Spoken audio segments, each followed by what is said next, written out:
В самом центре города, на улице Леона, 14, стоит это великолепное здание старого Сухума – Национальный банк Республики Абхазия.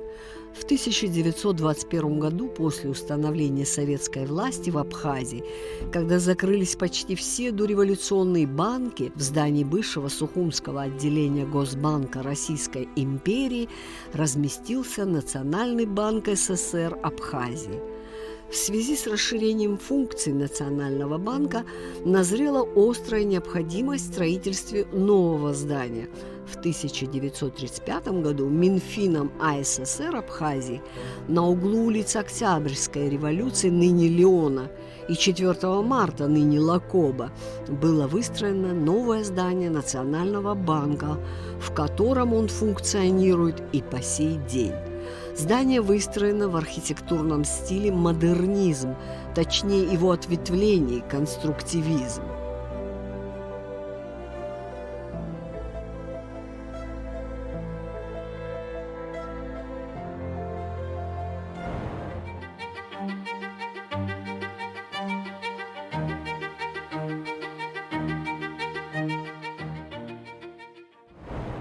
Модернизм – движение в архитектуре XX века, связанное с отказом от художественных стилей прошлого.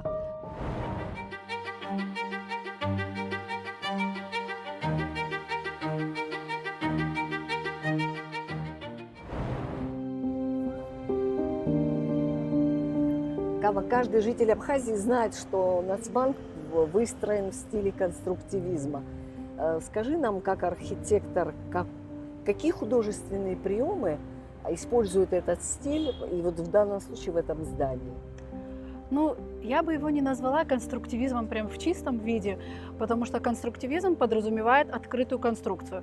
В здании Национального банка нет открытой оголенной конструкции. От конструктивизма это здание взяло чистую конструкцию, то есть чистое здание без декоративных каких-то особых элементов и большое количество нестандартного остекления. Вот что интересно, что есть угловые окна, это нестандартный прием для, скажем, традиционной или классической архитектуры.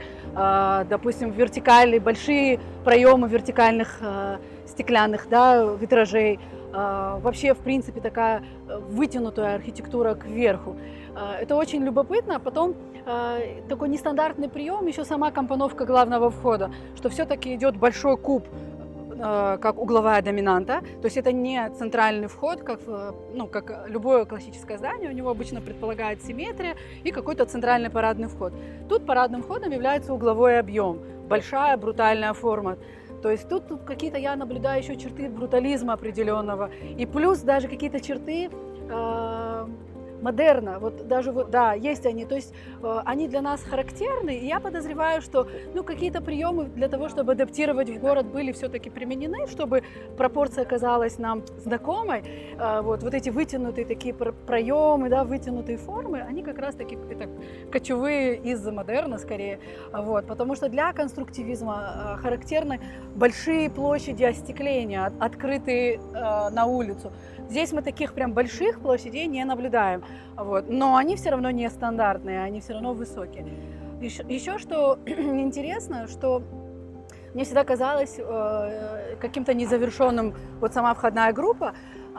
Потом, когда я обратилась уже к каким-то историческим фотографиям, впоследствии, когда работала с Национальным банком, я поняла, я не знала этого раньше, что, во-первых, объем был ниже, то есть передняя галерея, передний объем он был на этаж ниже, и входная группа еще была обрамлена в таком, как входной бетонный козырек, то есть он был выделен. И этого явно сейчас не хватает, такой доминирующей части на входной группе. Я бы ее, возможно, вернула как-то. Даже так? Да. Для меня было, например, новостью, я почему-то была уверена, что это здание выстроено из панелей, оказывается, оно кирпичное. Оно кирпичное, деревянное перекрытие, да, кирпичные, толстые, большие кирпичные стены. Это хороший теплый прием для юга. Ну и в 35-е годы тоже, где панели были, скорее всего, были кирпичи. У нас несколько кирпичных заводов было, и у нас даже в панельном строительстве часто перемешано с кирпичным. Потому что оно для нас на самом деле гораздо более приемлемо из-за своей пористости. И для такой влажной климатической истории это гораздо более надежная конструкция. Кама, еще один такой вопрос. Насколько функциональны плоские крыши? Вот в данном случае в Нацбанке плоская крыша. Вот с точки зрения архитектуры это вообще функционально? Это, конечно, функционально, ты получаешь дополнительную площадь. Это у нас, я не знаю, в какой период мы потеряли элемент наслаждения прекрасными погодными условиями. Мы перестали выходить на террасы и стали как-то остеклять террасы. Там, наверное, это поздний советский период, как-то люди боролись за квадратуру.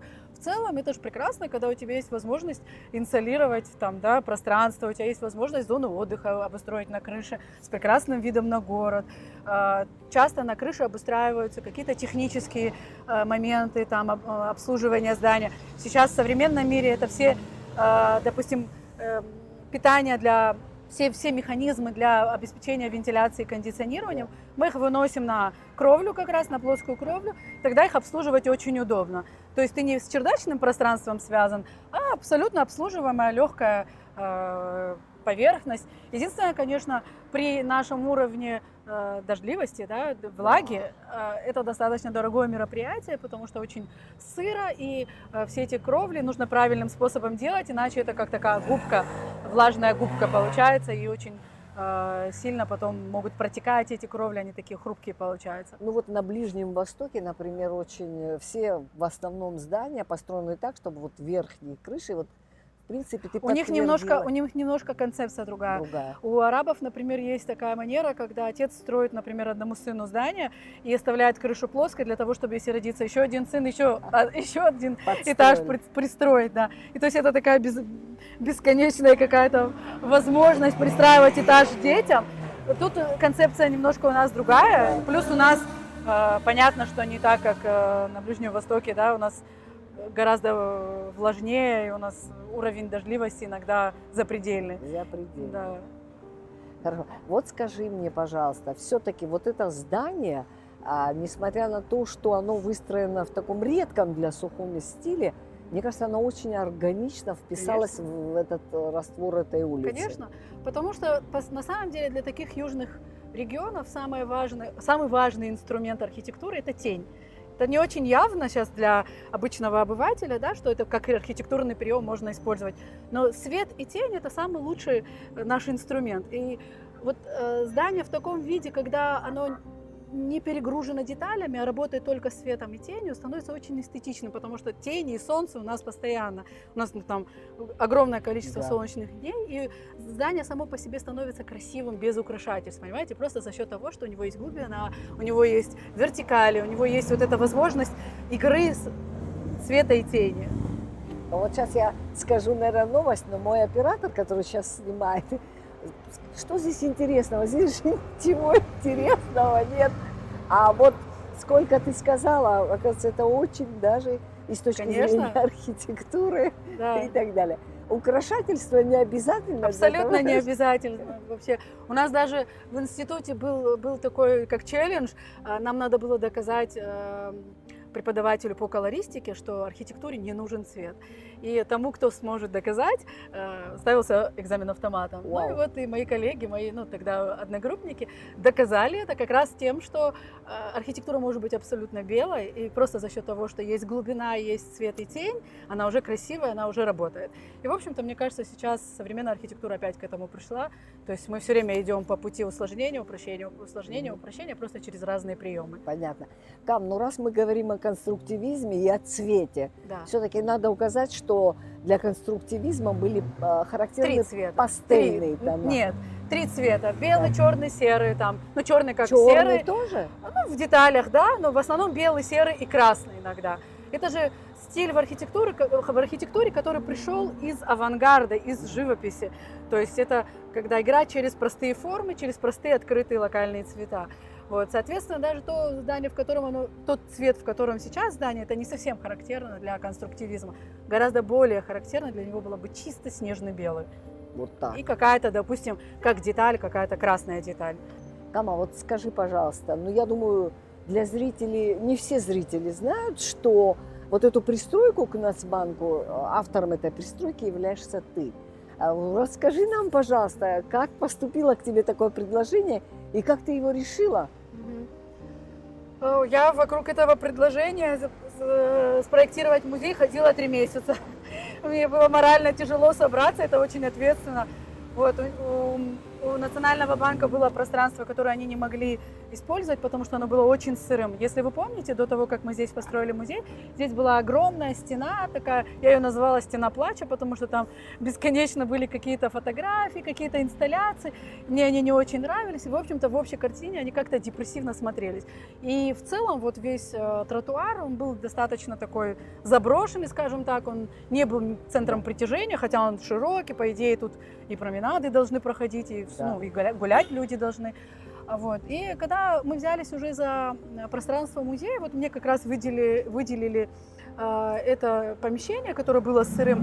Мне стало страшно, что туда помещать туда экспонаты, и оно будет, не будет инсталлироваться практически. Соответственно, вот я предложила снести всю эту стену и сделать какую-то такую галерею из стекла и вот этого ритма, который уже характерен для банка. И вот я постаралась его вписать таким образом, чтобы он был органичен на фоне всей архитектуры здания. То есть вот если обратить внимание, например, на балконы, которые уже существовали в здании, я эту линию поддержала уже своим парапетом на крыше и по высоте, и по конфигурации. И, допустим, те окна, которые уже существуют в здании, ровно этот же масштаб по вертикали, по горизонтали, взяла этот же масштаб окон и их же ритм, который уже существовал. Вот. Плюс мне хотелось добавить легкости, мне хотелось добавить света в пространство, поэтому там уже внутри я приняла решение такое добавить туда верхний свет, то есть это сделать стеклянные кровли, зенитные фонари, вот, и добавить такой мягкий верхний свет, вот именно небесный свет. Вот, и для того, чтобы ну, и просушилось помещение, да, потому что оно было очень сырым. И плюс такой вот музейные пространства, они не любят слишком яркие тени, поэтому когда это верхний свет, он дает такой рассеянный мягкий свет. Да. Кама, вот не надо быть профессиональным архитектором, чтобы увидеть, что эта пристройка настолько органично вписалась, что я бы никогда бы не сказала, что она построена значительно на полвека, если да, не больше, если не больше. Позже. Угу. Ну, давайте подойдем и более конкретно нам, и я думаю, и зрителям будет интересно, как все это начиналось и как все это делалось. Пошли.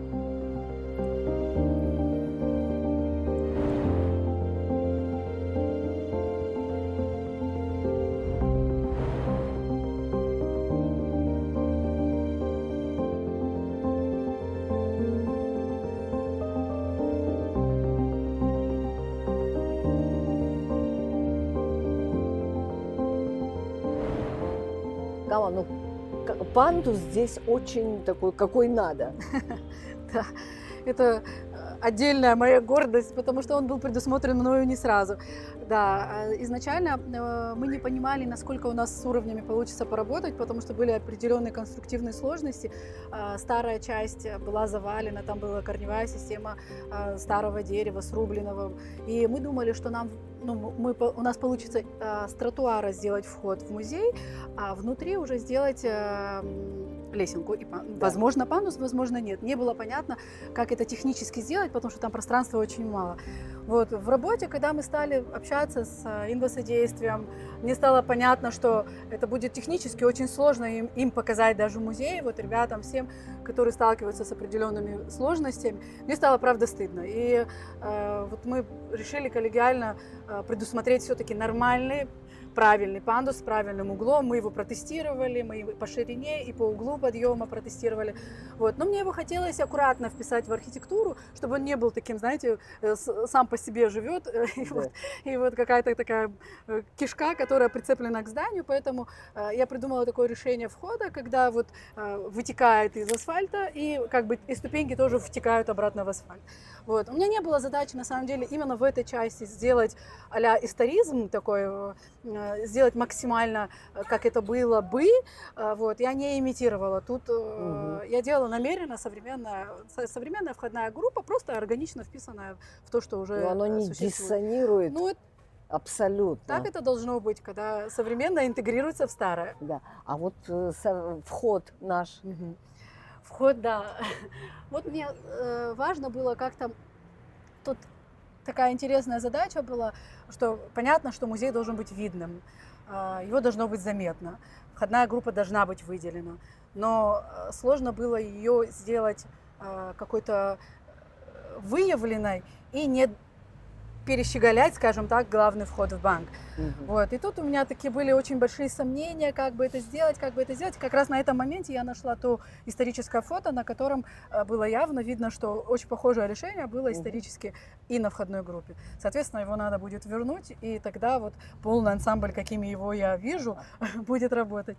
Вот. Ну и, конечно, тут хотелось вот эту прозрачность, то есть стеклянные двери, которые приглашают в пространство музея, не показывая еще экспозицию, то есть там что-то интересное, но непонятно что. Что-то мелькает. Что-то мелькает, что-то про красивое, что-то про непонятное, но вот притянуть зрителя, как место такого притяжения, туда его хотелось притянуть. Плюс отдельная у нас деталь – это логотип. Это логотип, который родился из первой монетки, из колхидки, которая была найдена на территории Абхазии. Мы много-много вариантов пересмотрели с моей командой и вот остановились на колхидке. Да. В итоге это оказалось… мы просто вернулись к первому. Да. Профиль колхидца. Да, женщины. И еще момент, который хотела подчеркнуть, это вот кустики. Да. Я люблю вообще, когда зелень каким-то образом интегрирована во входную группу. Да, она как-то притягивает, она немножко облегчает визуально, плюс у нас ее много, за ней ухаживать не так, чтобы сложно. Она, в общем-то, растет. И мне хотелось вот это сочетание бордово-красного с серым и с белым. Это как раз то, что характерно для конструктивизма. Вот, да. И как бы такой не совсем очевидный прием, но здесь я решила так и с ним поиграть. Ну, Кама, во-первых, наш город не только великолепен своими строениями. Мне кажется, один из главных козырей – это растительность. Это растение, да. Конечно. Это растение. Но тут есть определенные сложности, что именно этот участок, он очень жестко инсолируется. Например, одна идея, которая у меня не получилась, это внутри ввести большое количество растений. У меня была задумка, мы увидим это внутри, да, такой каменной стены, которая вся, вокруг которой бы росло очень большое количество бамбука.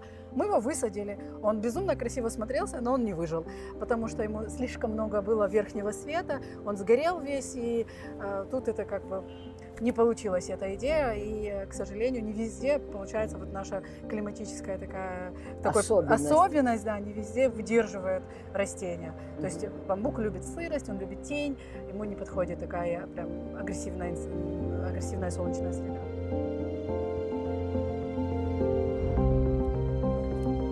Ну и вот эти штучки тоже.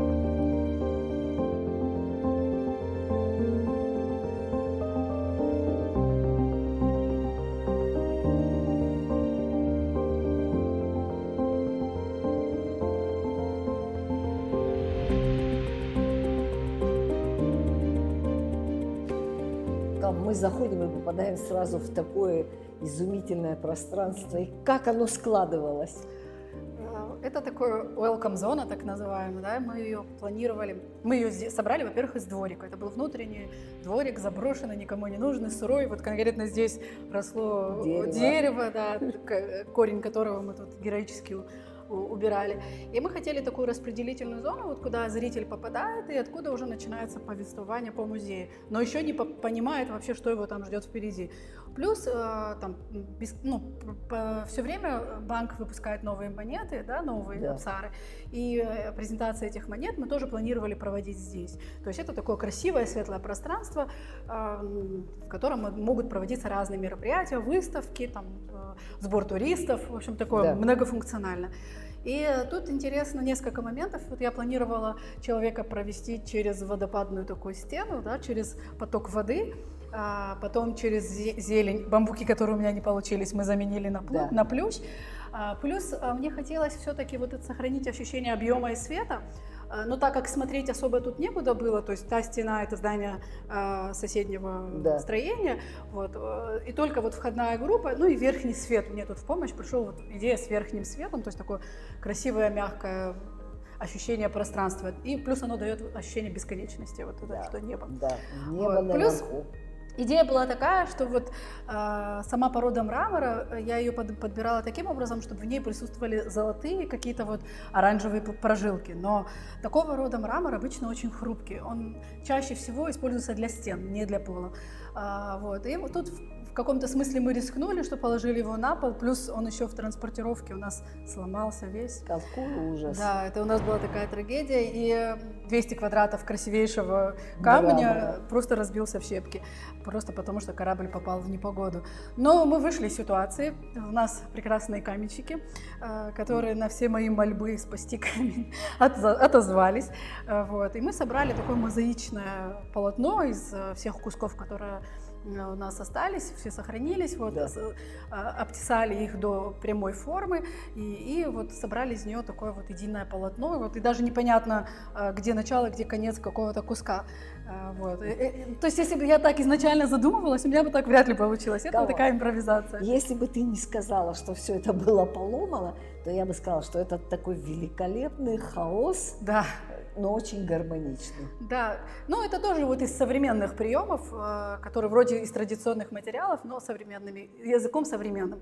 Тут, в общем-то, у меня все время такая задача пограниченная стояла, то есть мне хотелось объединить стилистически с самим, даже интерьер, с самим интерьером Нацбанка, но современными приемами, современным светом, вертикалями, какой-то неочевидной геометрией такой вот, ну, не совсем традиционной. Вот. Изначально у меня сама стена водопада тоже задумывалась такая ломаная, более такая сложная форма, но когда у нас вышла такая история с полом, я решила успокоить уже стену и приняла на ходу, тоже было принято решение сделать такое вертикальное, ну, почти правильное членение камней на стене. Вот. И каменщик мне позвонил и застал меня врасплох. Не знаю, насколько эта история может быть интересна. Вот. И говорит, мне вот прямо сейчас нужно понимать, как резать камень. Я вот у станка стою, скажи мне прямо сейчас, как его резать. Я говорю, вы понимаете, я не у компьютера, я сижу, кушаю, обедаю у мамы.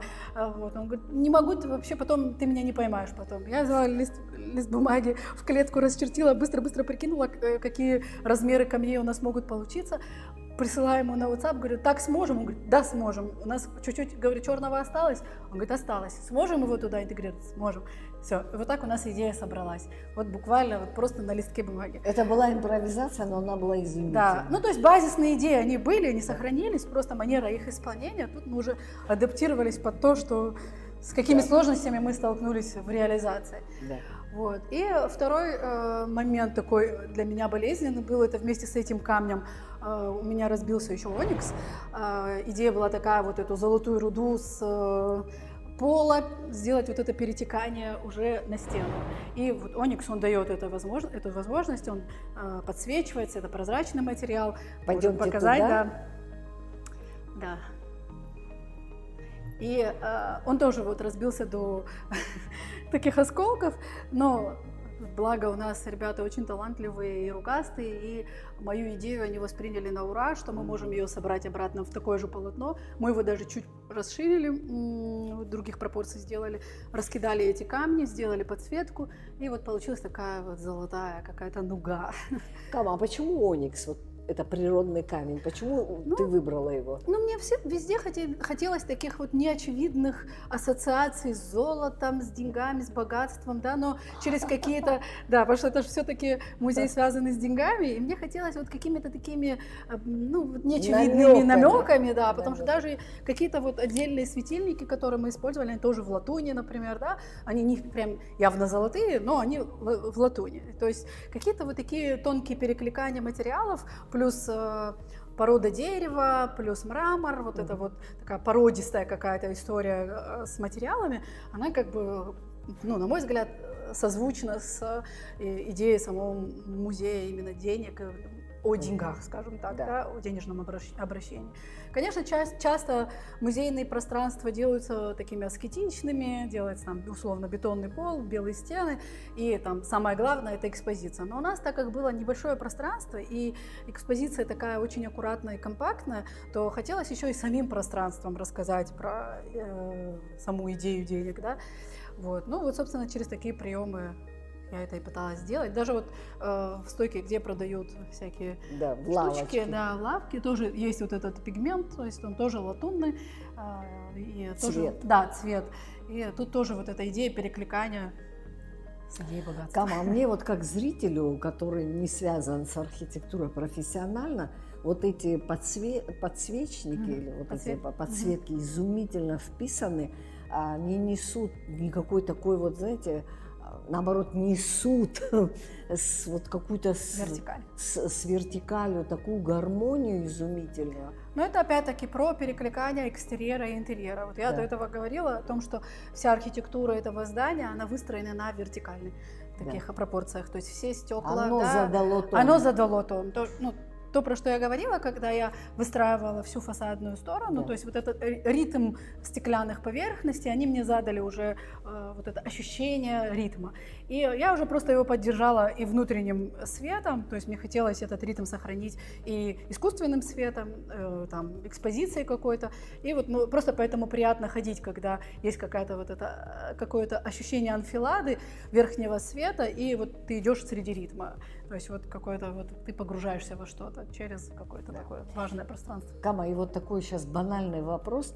Скажи, каково это чувствовать, что ты вписал в этот город свой маленький штришок? Эго ликует. Ликует. Не, я шучу, конечно, но это очень ответственно, на самом деле. Это вот год-полтора, пока мы его строили, это уровень моей неврозности был зашкаливающим, потому что я не всегда могла здесь сидеть как кукушка на стройке, а мне хотелось, потому что каждая деталь, она сделана с душой, и в каждую вложен ум чей-то там, и руки чьи-то, да? И это, конечно, очень ответственно. И, конечно, потом по результату, когда видишь, что это все работает, это очень такое благостное чувство. И такое прям, что уже родился не зря, вот так. Как здорово. То есть ты довольна своим творением? Я не могу быть довольна на 100% никогда. Конечно, всегда я там вижу, сейчас там какая-то трещинка пошла, какая-то... Нет предела совершенству. Конечно, потом мы всегда ограничены либо во времени, либо в бюджете. У нас всегда куча всяких ограничений. Мы стараемся максимально, но не все от меня зависит. У нас сейсмонеустойчивый регион, и у нас архитектура вся очень подвижная. И, соответственно, я не могу ее видеть вот в первозданном виде. Вот мы ее сегодня построили, и все идеальное, чистенькое, такое же будет через 40 лет. Кама, можно мне от жителей всего города поблагодарить тебя, молодого архитектора, который подарил нам этот очень гармоничный уголок? Вам спасибо. Я рада быть полезной.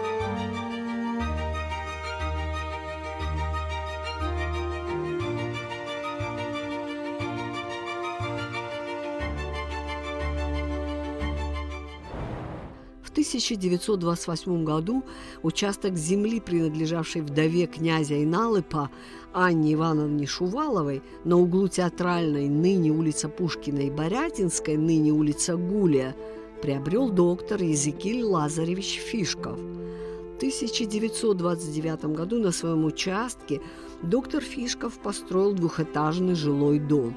Здание дома Фишкова тоже построено в стиле конструктивизма. Доктор Фишков работал врачом в Сухумской инфекционной больнице.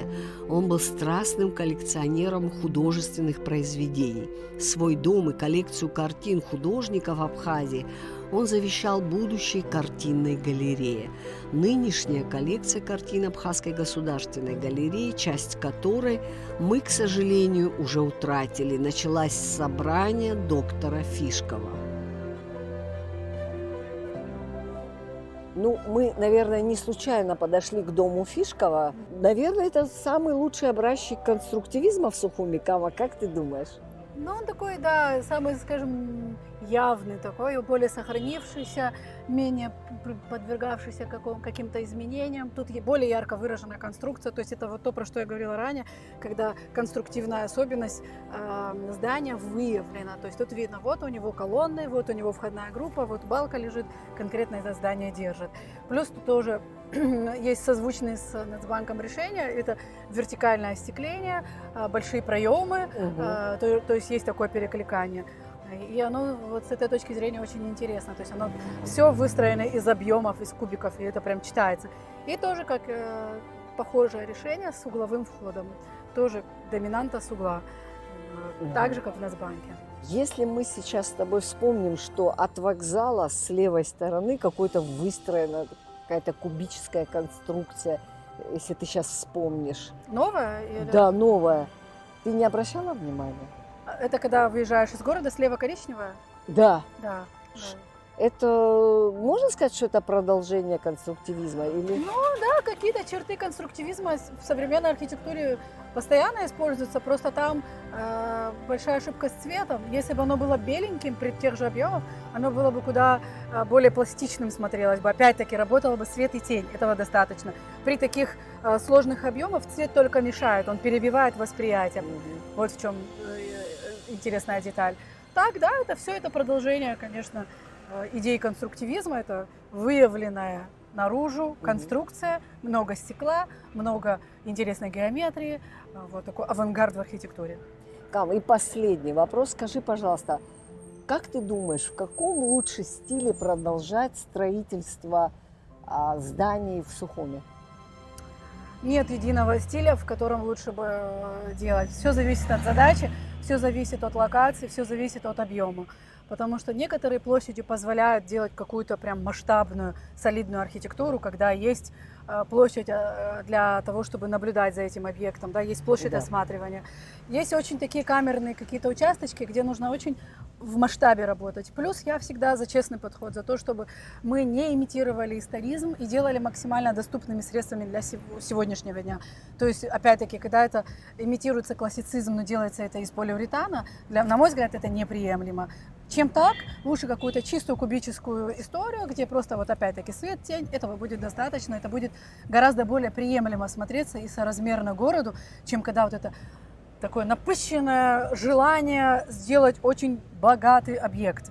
Это гораздо хуже и менее эффектно смотрится для города, и он душит город в итоге. Вот, поэтому тут нет единого стиля, нет единого закона, как нам... У нас город очень эклектичный. Плюс такая живая история с озеленением. Тут это такое взаимодействие всегда архитектуры и зелени, натуральных материалов, масштаба, улицы, каких-то конкретных привычек. И тут надо рассматривать задачу как прям локально, прям точечно. Спасибо большое. Итак, зданий в стиле конструктивизма в Сухуми всего несколько. Для своего времени это было новое авангардное направление. В теории конструктивизма первостепенной провозглашали полезность вещи, которая является собой голую конструкцию. Инструментами выражения стали вертикали и горизонтали строения, ритм самих строительных конструкций. При этом мелкие членения устранялись, объемы укрупнялись, внешний облик фасада упрощался. Расцвет конструктивизма как архитектурного движения занял только одно десятилетие. Однако и по сей день иногда современные здания строят в этом архитектурном стиле.